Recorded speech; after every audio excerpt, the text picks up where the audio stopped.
Hello friends, எல்லோருக்கும் வணக்கம். Welcome to young investor channel. Actually markets பார்த்துருப்பீங்க. ஸோ மார்க்கெட் இன்றைக்கி வந்து பார்த்தீங்கன்னா நல்ல ஒரு பாசிட்டிவ் ட்ரெண்டில் தான் இருக்குது. ஸோ பெருசாக அடிபலட்டாலும் மார்க்கெட் வந்து தப்பிருக்கு அப்படின்னு சொல்லலாம். பேங்க் நிஃப்டி மட்டும் இப்போ பார்க்கும்போது நெகட்டிவில் இருக்குது. ஸோ மார்க்கெட்டில் இன்றைக்கி வந்து பார்த்தீங்கன்னா தர்ம அடிபலும் அப்படின்னு சொல்லி தான் நான் எக்ஸ்பெக்ட் பண்ணேன். பட் மார்க்கெட் வந்து இன்றைக்கி எஸ்கேப் ஆகிடுச்சு. என்ன அப்படின்னு சொல்லி பார்க்கும்போது ஃபர்ஸ்ட் அமெரிக்கன் மார்க்கெட்டை டிஸ்கஸ் பண்ணிடலாம். டவ் ஜோன்ஸ் 42,579 பாயிண்ட்ஸ், 427 பாயிண்ட்ஸ் காலி. நாஸ்டாக் 483 பாயிண்ட்ஸ் காலி, 2.61% அடி விழுந்திருக்கு. S&P 500 104 பாயிண்ட்ஸ் காலி, 1.78% காலியாக இருக்குது. ஸோ இது வந்து நம்ம மார்க்கெட்லேயே அப்படியே அப்ளிகபிள் ஆகும் அப்படின்னு சொல்லி நான் எக்ஸ்பெக்ட் பண்ணேன். பட் நல்ல வேலை நம்ம மார்க்கெட்டுக்கு இன்றைக்கி ஒரு ராசி இருந்திருக்குது. ஸோ நம்ம மார்க்கெட்டில் இன்றைக்கி பெருசாக அடி இல்லாமல் தப்பிருக்கு. சென்செக்ஸ் 185 பாயிண்ட்ஸ் பாசிட்டிவில் இருக்குது, 74,495 பாயிண்ட்ஸில் ட்ரேட் ஆகுது. நிஃப்டி 50 60 பாயிண்ட்ஸ் பாசிட்டிவில் இருக்குது, 22,605 பாயிண்ட்ஸ் பாசிட்டிவில் இருக்குது. பேங்க் நிஃப்டி 52 பாயிண்ட்ஸ் நெகட்டிவ்ல இருக்கு, 48,575 பாயிண்ட்ஸ்ல ட்ரேட் ஆகுது. பேங்க் நிஃப்டி நெகட்டிவ்ல இருக்கு. Bank Nifty Kotak Mahindra Bank, Axis Bank, Punjab National Bank, State Bank of India, HDFC Bank இது எல்லாமே ஒரு 1%க்குள்ள பாசிட்டிவ் ட்ரெண்ட்ல இருக்கு.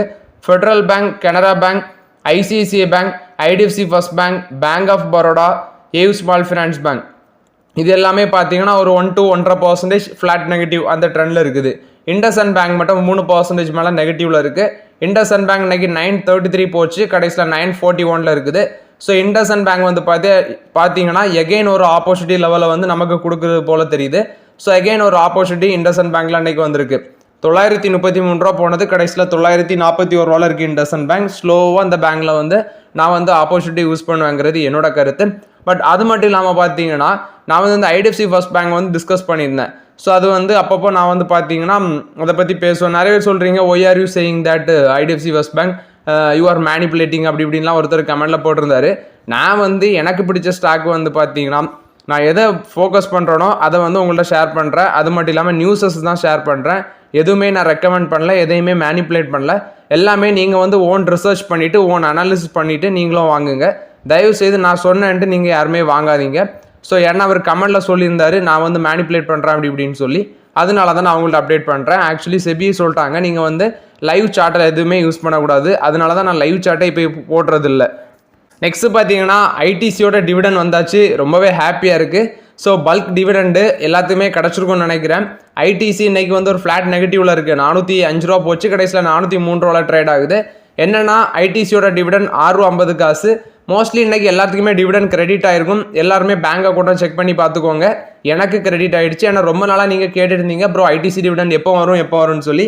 ஒரு வழியாக ITCயோட டிவிடன் நம்மளோட அக்கௌண்ட்டுக்கு கிரெடிட் ஆயாச்சு. நெக்ஸ்ட்டு பார்த்தீங்கன்னா இன்றைக்கி மார்க்கெட்டில் மகாநகர் கேஸ், இந்திரபிரசா கேஸ் லிமிடெட், அடுத்தது வந்து குஜராத் ஸ்டேட் பெட்ரோநெட், குஜராத் கேஸு. நெக்ஸ்ட்னு பார்த்தீங்கன்னா அது பேஸில் இருக்கிற ஸ்டாக்ஸ் எல்லாமே அதை பேஸ் பண்ணி அந்த செக்டரில் இருக்கிற கம்பெனிஸோட ஸ்டாக்ஸ் எல்லாமே இன்றைக்கி நெகட்டிவில் இருந்துச்சு. மகாநகர் கேஸ் வந்து 3.5% நெகட்டிவில் இருக்குது. 1291 ரூபா அந்த ரேஞ்சில் ட்ரேட் ஆகுது. பீக் லெவலேருந்து 700 ரூபா பக்கம் நெகட்டிவில் ட்ரேட் ஆகுது. விச் மீன்ஸ் 700 ரூபா அந்த ஸ்டாக்கில் வந்து பார்த்தீங்கன்னா இறங்கியிருக்கு 50 வீக் ஹைலேருந்து மகாநகர் கேஸில். அது போக குஜராத் ஸ்டேட் பெட்ரோநெட் லிமிடெட் 289 ரூபாவில் ட்ரேட் ஆகுது. 1.5% நெகட்டிவில் இருக்குது இந்த ஸ்டாக்கு. நெக்ஸ்ட்டு பார்த்தீங்கன்னா நான் பார்க்கும்போது குஜராத் கேஸும் ஒரு 1.5% நெகட்டிவில் இருக்குது. இந்திரபிரசா கேஸ் வந்து ஒரு ஃப்ளாட் பாசிட்டிவ் ட்ரெண்டில் இருக்குது.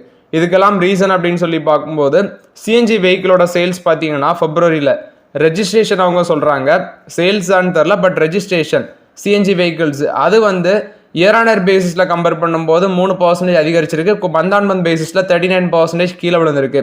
12,915 வெஹிக்கிள்ஸ் வந்து 12,915 வெஹிக்கிள்ஸ் அந்த Februaryயில் CNG வெஹிக்கிள் ரெஜிஸ்ட்ரேஷன் ஆயிருக்கு. இது வந்து பார்த்தீங்கன்னா இந்த கேஸஸ்க்கு எல்லாமே சிட்டி கேஸ் டிஸ்ட்ரிபியூஷன் செக்மெண்ட்டில் இருக்கிற கம்பெனிஸுக்கு எல்லாமே ஒரு நெகட்டிவ் அப்டேட்டாக இருக்குது. அது மட்டும் இல்லாமல் APM கேஸ் அலோகேஷன் அதுவும் குறைஞ்சிருக்குன்னு சொல்கிறாங்க. ஆன்டிக்யூ ஸ்டாக் ப்ரோக்கிங் என்ன சொல்கிறாங்கன்னா இந்த கம்பெனிக்கு மகாநகர் கேஸு, குஜராத் கேஸுக்கு ஹோல்டு கால் கொடுக்குறாங்க. இந்திரபிரசா கேஸ் லிமிடெட் IGL அந்த ஷேருக்கு வந்து செல் கால் கொடுக்குறாங்க ஆன்டிக்யூ. அது மட்டும் இல்லாமல் அந்த CNGயோட ப்ரைஸ் அப்படின்னு சொல்லி நீங்கள் பார்க்கும்போது மும்பை அந்த ஏரியாலலாம் பார்க்கும்போது ஃபஸ்ட்டு மும்பையில் பார்க்கும்போது 78 ரூபாய்க்கு விற்குது CNG per கிலோகிராம். 25% பெட்ரோலோட டிஸ்கவுண்ட்டில் கிடைக்குது. டீசலை விட 13% டிஸ்கவுண்ட்டு. டெல்லியில் 75 ரூபா 10 காசு per கிலோவுக்கு. ஆக்சுவலி பெட்ரோலை விட 21% டிஸ்கவுண்ட் ஆட்டும், டீசலோட 14% டிஸ்கவுண்ட்டு. குஜராத்தில் CNG வந்து பார்த்தீங்கன்னா டிஸ்கவுண்ட் ப்ரைஸில் தான் கொடுக்குறாங்க. பெட்ரோலை விட 16% வந்து டிஸ்கவுண்ட்டில் கிடைக்குது. அதே மாதிரி டீசலை விட வந்து 12% குஜராத்தில் டிஸ்கவுண்ட்டில் கிடைக்குது அப்படின்னு சொல்கிறாங்க. இது வந்து சிஎன்ஜி ஷேர்ஸ் எல்லாமே இன்றைக்கி விழுறது, சிஎன்ஜி வெஹிக்கிள் ரெஜிஸ்ட்ரேஷன் குறைஞ்சது, நெக்ஸ்ட் வந்து ஏபிஎம் கேஸ் அலோகேஷன் குறைஞ்சது ஒரு முக்கிய ரீசன் அப்படின்னு சொல்லி அப்டேட் கொடுக்குறாங்க. நெக்ஸ்ட் பார்த்தீங்கன்னா பாரத் எலக்ட்ரானிக்ஸ் லிமிடெட் பெல், இவங்க வந்து ஒரு 577 கோடி அடிஷ்னல் ஆர்டர் கிடச்சிருக்குன்னு சொல்கிறாங்க. ஃபினான்ஷியல் 25ல இவங்களோட ஆர்டர் புக் வந்து 13,724 கோடி அந்த ரேஞ்சை டச் பண்ணியிருக்கு அப்படின்னு சொல்லி அப்டேட் கொடுக்குறாங்க. February 20 வரைக்கும் அவங்களோட லாஸ்ட் டிஸ்க்ளோஷர் வரைக்கும் அவங்களுக்கு 577 கோடி அடிஷ்னல் ஆர்டர் செக்யூர் பண்ணியிருக்காங்க. ஆர்டர் புக் 13,000 கோடிக்கு மேலே இருக்குன்னு சொல்லி அப்டேட் கொடுக்குறாங்க. இது வந்து பாரத் எலக்ட்ரானிக்ஸ் லிமிடெட் கொடுத்த அப்டேட்டு. நெக்ஸ்ட் பார்த்தீங்கன்னா ஜனா ஸ்மால் ஃபினான்ஸ் பேங்க் இன்னைக்கு 12% அப்பு. ஆக்சுவலி 491 ரூபா போனது, இப்போ 464 ரூபாவில் ட்ரேட் ஆகுது. இப்போ 6% பாசிட்டிவ்ல இருக்குது. ரீசன் அப்படின்னு சொல்லி பார்க்கும்போது ஜனா ஃபினான்ஸ் பேங்குக்கு, ஜனா ஸ்மால் ஃபினான்ஸ் பேங்குக்கு ஆர்பிஐ அப்ரூவல் கொடுத்துருக்காங்க. AD1 லைசன்ஸ் அவங்களோட ஃபாரெக்ஸ் ஆப்ரேஷன்ஸுக்கு வந்து AD1 லைசன்ஸ் வந்து பார்த்தீங்கன்னா ஆர்பிஐ வந்து அப்ரூவல் கொடுத்துருக்காங்க. இந்த பேசிஸில் இந்த ஸ்டாக் வந்து இன்னைக்கு 12% மேலே போனது. கடைசியில் இப்போ 6% ப்ராஃபிட்டில் பாசிட்டிவ்ல ட்ரேட் ஆகுது. ஜனா ஃபினான்ஸ் பேங்கோட லாஸ்ட் ரிசல்ட்ஸ் பார்த்தீங்கன்னா ப்ராஃபிட் ஒரு இயர் ஆன் இயர் பேசிஸில் 17% காலியாக இருந்துச்சு சேம் பீரியட் லாஸ்ட் இயரை கம்பேர் பண்ணும்போது. ஓவரால் இது வந்து ஜனா ஸ்மால் ஃபினான்ஸ் பேங்க் கொடுத்த அப்டேட்டு.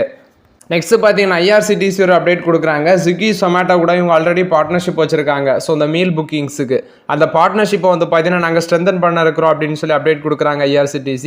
அது போக வந்து RBI கிட்ட வந்து பேமெண்ட் அக்ரிகேட்டர் லைசன்ஸ் வந்து நாங்கள் அப்ளை பண்ணியிருக்கோம்.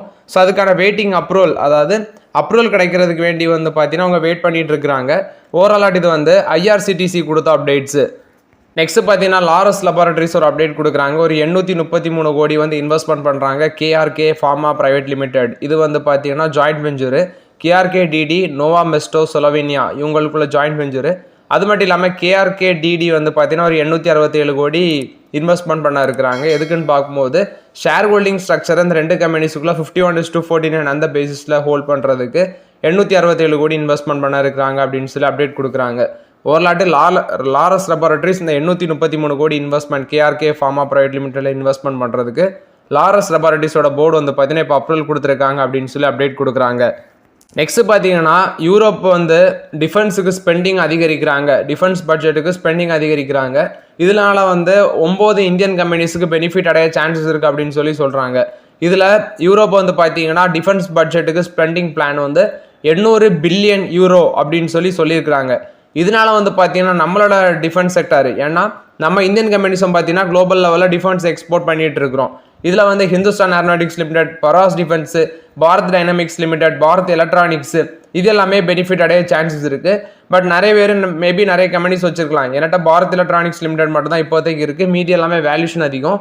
டேட்டா பேட்டர்ன்ஸ், ஜென் டெக்னாலஜிஸ், அடுத்தது solar industries, Azad engineering, Dynamatic technologies, Vem technologies, SMPP இந்த மாதிரிப்பட்ட கம்பெனிஸ்லாம் பெனிஃபிட் அடைய சான்சஸ் இருக்குன்னு சொல்லி எலரா கேபிட்டல் பார்த்தீங்கன்னா அவங்களோட ரிசர்ச் அப்டேட்டில் சொல்கிறாங்க. யூரோப் வந்து டிஃபென்ஸுக்கு ஸ்பெண்டிங் அதிகரிக்கிறதுனால இந்த மாதிரி கம்பெனிஸுக்கு எல்லாமே பெனிஃபிட் இருக்குது அப்படின்னு சொல்லி சொல்கிறாங்க. பட் நிறைய பேர் இதில் நிறைய கம்பெனிஸ் வச்சிருக்கலாம். பட் என்கிட்ட பாரத் எலக்ட்ரானிக்ஸ் லிமிடெட் மட்டும் தான் இருக்குது. RVNLக்கு ஒரு 156 கோடி ஒர்த் ஆஃப் கான்ட்ராக்ட் வந்து கிடச்சிருக்கு. சவுத் வெஸ்டர்ன் ரயில்வே வந்து கிடச்சிருக்குன்னு சொல்லி சொல்கிறாங்க. இது வந்து RVNL கொடுத்த அப்டேட்டு. TCS என்ன சொல்கிறாங்கன்னா நாங்கள் வந்து நார்த்தன் ட்ரஸ்ட் கூட வந்து டீலை வந்து எக்ஸ்பேண்ட் பண்ணுறாங்க. இது வந்து ஒரு குளோபல் ஃபினான்ஷியல் இன்ஸ்டிடியூஷனாக இருக்குது. ஸோ இவங்களுக்கு கூட வந்து பார்த்தீங்கன்னா டீலை எக்ஸ்பேண்ட் பண்ணுறாங்க. இவங்களுக்கு 99 டைரக்ட் அண்ட் குளோபல் மார்க்கெட்ஸ் வந்து வச்சுருக்காங்க அப்படின்னு சொல்கிறாங்க. பட் அந்த டீலோட வேல்யூஷன் எதுவுமே அவங்க சொல்லலை. பட் ஆல்ரெடி இந்த நார்த்தன் ட்ரஸ்ட் கூட டீல் வச்சுருக்காங்க, அதை வந்து எக்ஸ்பேண்ட் பண்ணுறோன்னு சொல்லி அப்டேட் கொடுக்குறாங்க. நெக்ஸ்ட் பார்த்தீங்கன்னா இந்த IDFC ஃபர்ஸ்ட் பேங்கோட CEO இருக்கிற வைத்தியநாதன் வந்து ஒரு சில அப்டேட்ஸ் சொல்கிறாரு. Actually Moneycontrol global wealth summit ஒன்று நடந்திருக்கு. அதில் வந்து பார்த்தீங்கன்னா March 7 தான். அதில் ஒரு என்ன அட்ரஸ் பண்ணியிருக்கிறாருன்னா, இந்த digitalisation, growing digitalisation can make wealth management more accessible. அதில் வந்து பார்த்தீங்கன்னா மிடில் கிளாஸ் வந்து அதிக அளவில் அவங்களோட சேவிங்ஸ் வந்து மல்டிப்ளை பண்ணலாம். இது வந்து ஒரு சூப்பர் இம்பார்ட்டன்ட் அப்படின்னு சொல்லி அப்டேட் கொடுக்குறாங்க. ஸோ இந்த டிஜிட்டலைசேஷனால மிடில் கிளாஸ் வந்து அதிக அளவில் பெனிஃபிட் அடையலாம் அப்படின்னு சொல்லி சொல்கிறாங்க. ஒன்று அவர் என்ன சொல்கிறாருன்னா, இப்போ வந்து 20 to 50 லட்சம் வரைக்கும் பார்த்தீங்கன்னா சேவிங்ஸ் இருக்கிறோம் பீப்புள்ஸுக்கு வந்து அஃபோர்டபுளாட்டு அவங்க வந்து மேனேஜ்மெண்ட் பண்ணலாம். அது மட்டும் இல்லாமல் அவர் என்ன சொல்கிறாருன்னா, பீப்புள் வந்து மாதம் 1 லட்சத்துலேருந்து 2 லட்சத்துக்குள்ளே சம்பளம் வாங்குறவங்க, அதாவது சேலரி வாங்குறவங்க 20,000 to 30,000 பெர் மந்த் வந்து பார்த்தீங்கன்னா சேவ் பண்ணலாம். இது வந்து அவங்களோட வெல்த்து ப்ளஸ் வந்து அவங்களோட லைஃப் ஸ்டைலை வந்து மெயின்டைன் பண்ணும் அப்படின்னு சொல்லி அப்டேட் கொடுக்குறாங்க. ஸோ ஓவராலாட்டு டிஜிட்டலைசேஷன் வந்து பார்த்தீங்கன்னா இந்த க்ரோயிங் டிஜிட்டலைசேஷன் மிடில் கிளாஸோட வெல்த் மேனேஜ்மெண்ட் அண்ட் வெல்த்தை வந்து மல்டிப்ளை பண்ணும் அப்படின்னு சொல்லி அவர் அப்டேட் கொடுத்துருக்காரு. Avenue super market which means டிமார்ட்னு சொல்லுவாங்க. ஸோ இவங்களோட ஸ்டாக் ப்ரைஸ் நீங்கள் 3% மேலே போயிருந்துச்சு. 3635 ரூபா சம்திங்லாம் ட்ரேட் ஆச்சு. ஸோ இந்த ஸ்டாக் இன்னைக்கு மேலே போகிறதுக்கு ரீசன் இவங்க 4 ஸ்டோர் ஓப்பன் பண்ணியிருக்காங்க. இந்த 4 ஸ்டோர் பார்த்தீங்கன்னா 4 ஸ்டோர் ஓப்பன் பண்ணது புதுசாட்டு ஓப்பன் பண்ணியிருக்காங்க. ஸோ டோட்டலாட்டு 396 ஸ்டோர் வந்து அவங்க கைவசம் இப்போ இருக்குது அப்படின்னு சொல்லி அப்டேட் கொடுக்குறாங்க. இது வந்து அவென்யூ சூப்பர் மார்ட் கொடுத்த அப்டேட்டு. எங்கெல்லாம் ஓப்பன் பண்ணியிருக்காங்கன்னு பார்க்கும்போது தமிழ்நாட்டில் சென்னையில் ஒரு மாலு, கர்நாடகாவில் ஒரு மாலு, அடுத்தது வந்து மத்திய பிரதேஷ், இன்னொன்று பஞ்சாப். டோட்டலாட்டு 4 புதிய ஸ்டோர் வந்து ஓப்பன் பண்ணியிருக்கிறாங்க. பவர் கிரிட் கார்பரேஷன் கொடுத்த அப்டேட்டு, இவங்க வந்து ஒரு இன்டர்ஸ்டேட் டிரான்ஸ்மிஷன் சிஸ்டம் ஆந்திர பிரதேஷில் அந்த ப்ராஜெக்டை வந்து சக்ஸஸ்ஃபுல் பிட்டராக இருந்து வின் பண்ணியிருக்கிறாங்க அப்படின்னு சொல்லி power grid corporation of India வந்து இப்போ அப்டேட் கொடுத்துருக்காங்க. ஜிண்டால் ஸ்டெயின்லெஸ் கொடுத்த அப்டேட், இவங்களோட போர்டு வந்து அப்ரூவல் கொடுத்துருக்காங்க. ஜிண்டால் கோக் லிமிடெட்ல வந்து ஒரு 26% ஆஃப் த ஈக்விட்டி ஸ்டேக் வந்து டைவர்ஸ்மெண்ட் பண்ணுறதுக்கு ஜிண்டால் ஸ்டெயின்லெஸ் லிமிடெடோட போர்டு வந்து அப்ரூவல் கொடுத்துருக்காங்க அப்படின்னு சொல்லி அப்டேட் கொடுத்துருக்காங்க. இது வந்து ஜிண்டால் ஸ்டெயின்லெஸ் கொடுத்த அப்டேட்டு. நெக்ஸ்ட் எல்என்டியோட சேர்மன் இவர் தான் பார்த்தீங்கன்னா திடீர்னு ஒரு நாள் கொளுத்தி போட்டார். என்ன சொன்னார், வாரத்துக்கு 90 ஹவர், அதாவது வாரத்துக்கு 90 ஹவர் வந்து ஒர்க் பண்ணணும் அப்படின்னு சொல்லி. ஸோ இதில் வந்து விமன் எம்ப்ளாயீஸ் வந்து பார்த்தீங்கன்னா எவ்ரி மந்த் வந்து மென்ஸ்ட்ரல் லீவ் வந்து எடுப்பாங்க. அதுக்கு வந்து பார்த்தீங்கன்னா 1 டே பெய்டு லீவ் கொடுக்குறாங்க. மென்ஸ்ட்ரல் லீவுக்கு வந்து 1 டே பெய்டு லீவ் நாங்கள் கொடுக்குறோம் அப்படின்னு சொல்லி அப்டேட் கொடுக்குறாங்க. ஸோ அவங்களோட டோட்டல் ஒர்க் ஃபோர்ஸ்னு பார்க்கும்போது 60,000 பீப்புள்ஸு. அதில் 9% பார்த்தீங்கன்னா டோட்டல் ஸ்டாஃப் வந்து விமன் எம்ப்ளாயீஸு, 5,000 பேர் வந்து விமன் எம்ப்ளாயீஸ்ன்னு சொல்கிறாங்க. ஸோ அதில் வந்து பார்த்தீங்கன்னா இப்போ அவங்களுக்கு ஒரு நாள் சம்பளத்தோட லீவ் கொடுக்குறோம் அப்படின்னு சொல்லி அப்டேட் கொடுக்குறாங்க. ஆல்ரெடி பார்த்தீங்கன்னா செவரல் ஆர்கனைசேஷன், குறிப்பாக டியூ small finance bank, Orient Electric, Swiggy, Zomato, அடுத்தது ஸ்டேட்டுன்னு பார்க்கும்போது ஒடிசா, பீகார், கேரளா, இவங்க எல்லாமே இந்த பாலிசியை ஃபாலோ பண்ணுறாங்க. இப்போ இவங்களும் பண்ணுறோன்னு சொல்லி எல்என்டியோட சேர்மன் பார்த்தீங்கன்னா இப்போ அப்டேட் கொடுக்குறாங்க. ரிலையன்ஸ் இன்னைக்கு ஒரு 3% பாசிட்டிவ் ட்ரெண்டில் இருக்குது. ஸோ இதுக்கு பார்த்தீங்கன்னா நிறைய ப்ரோக்கரேஜஸ் ஃபார்ம் வந்து அவங்களோட பாசிட்டிவ் அப்டேட்டை கொடுக்குறாங்க. இந்த ஸ்டாக்குக்கு வந்து பைக்கெல்லாம் கொடுக்குறாங்க. அந்த பேசிஸில் வந்து ரிலையன்ஸ் மேலே போய்ட்டு இருக்குது. இன்றைக்கி 3% பாசிட்டிவில் இருக்குது ரிலையன்ஸ் இண்டஸ்ட்ரீஸு. ஆயில் இந்தியா கொடுத்த அப்டேட்டு, ஆக்சுவலி இந்த ஸ்டாக் வந்து இன்றைக்கி வந்து பார்த்தீங்கன்னா 10% வந்து ஹையர் கேபிட்டல் எக்ஸ்பெண்டிச்சருக்கு நாங்கள் ஸ்பெண்ட் பண்ண போகிறோம்னு சொல்லி இந்த கம்பெனி அப்டேட் கொடுக்குறாங்க. ஃபினான்ஷியல் 26க்கு 7,500 கோடி நாங்கள் கேபிட்டல் எக்ஸ்பெண்டிச்சருக்கு ஸ்பெண்ட் பண்ணுவோம் எங்களோட ப்ரொடக்ஷன் அதிகரிக்கிறதுக்கு அப்படின்னு சொல்லி அப்டேட் கொடுக்குறாங்க. இது வந்து ஆயில் இந்தியா கொடுத்த அப்டேட்டு. நெக்ஸ்ட்டு ரிலையன்ஸோட டார்கெட் ப்ரைஸ் நான் சொல்ல மறந்துட்டேன். அவங்க வந்து பார்த்தீங்கன்னா டார்கெட் ப்ரைஸ் 1,600 சொல்கிறாங்க. சொல்கிறது யார் அப்படின்னு சொல்லி பார்க்கும்போது வேரியஸ் புரோக்கரேஜ் சொல்கிறாங்க. ஆவரேஜாக பார்க்கும்போது 1,600 வரைக்கும் அந்த ஸ்டாக் ப்ரைஸ் போகும் அப்படின்னு சொல்லி மேக்குரி, எம்கே இவங்க எல்லாமே அப்டேட் கொடுக்குறாங்க. தமிழ்நாடு மெர்கன்டைல் பேங்க் கொடுத்த update, marginal cost of fund based lending rate, MCLR rate, next வந்து ரெப்போ லிங்க்டு லெண்டிங் ரேட்டு, இது வந்து பார்த்தீங்கன்னா அவங்க கம்மி பண்ணுறோம் அப்படின்னு சொல்லி அப்டேட் கொடுக்குறாங்க. 9.75%லேருந்து 9.60% எடு குறைக்கிறாங்க. அது மாதிரி RLLR rate, repo link rate, அதை வந்து 9.45%லேருந்து 9.25% குறைக்கிறோம் அப்படின்னு சொல்லி தமிழ்நாடு மெர்கன்டைல் பேங்க் தரப்பில் வந்து விளக்கம் கொடுக்குறாங்க. ஸோ ஓகே ஃப்ரெண்ட்ஸ், ஆக்சுவலி இந்த வீடியோவில் சில இம்பார்ட்டன்ட் அப்டேட்ஸ் எல்லாமே டிஸ்கஸ் பண்ணோம். அந்த வீடியோ உங்களுக்கு பயனுள்ளதாக இருந்துச்சுன்னா லைக் பண்ணுங்கள், சப்ஸ்கிரைப் பண்ணுங்கள், கமெண்ட் பண்ணுங்கள். Okay friends, thank you.